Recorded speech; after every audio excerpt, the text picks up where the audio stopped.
জুলাই গণ অভ্যুত্থানে আশুলিয়ায় ৬ লাশ পোড়ানোর মামলার রায় ঘোষণা কিছুক্ষণ পর। এই মুহূর্তে আন্তর্জাতিক অপরাধ ট্রাইব্যুনালে আছেন সহকর্মী আসিফ মোহাম্মদ সিয়াম। সরাসরি যাচ্ছে তার কাছে।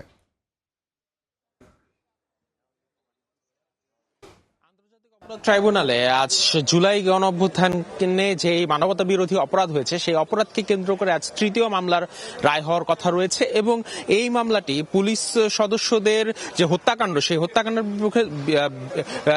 বিষয়ে দ্বিতীয় রায় হওয়ার কথা হয়েছে। জুলাই আন্দোলনের সময় ৫ই আগস্ট যখন গণ অভ্যুত্থান সংগঠিত হয়েছে ঠিক সেই দিনই আশুলিয়াতে ৬ জুলাই শহীদকে সেদিন পুলিশের ভ্যানে পুলিশ সদস্যরা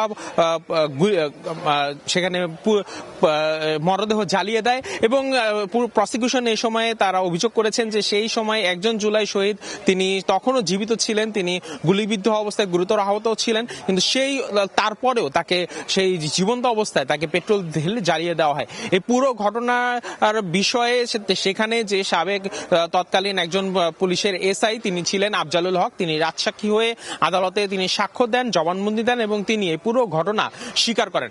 এই সকল অভিযোগের প্রেক্ষিতে আদালতে মোট ২৪ জন সাক্ষী সাক্ষ্য প্রদান করেছেন এবং সেই সাক্ষীরা সবাই বলেছেন যে এই ৫ই আগস্ট যে আশুলিয়াতে যে হত্যাকাণ্ড এবং হত্যার পরে তাদেরকে জ্বালিয়ে দেওয়ার যে ঘটনা সেই ঘটনার প্রেক্ষিতে তারা সবাই সেই ঘটনার প্রমাণ হিসেবে তারা আদালতে সাক্ষ্য প্রদান করেছেন। তো সেই ঘটনার প্রেক্ষিতে তৎকালীন যে এমপি ছিলেন মোহাম্মদ সাইফুল ইসলাম, সেই সাইফুল ইসলাম এখনো পলাতক রয়েছেন, তিনি মূল আসামি হিসেবে রয়েছেন।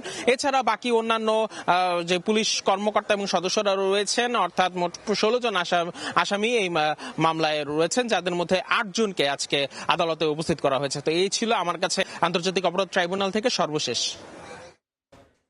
সরাসরি যুক্ত ছিলাম আন্তর্জাতিক অপরাধ ট্রাইব্যুনালে।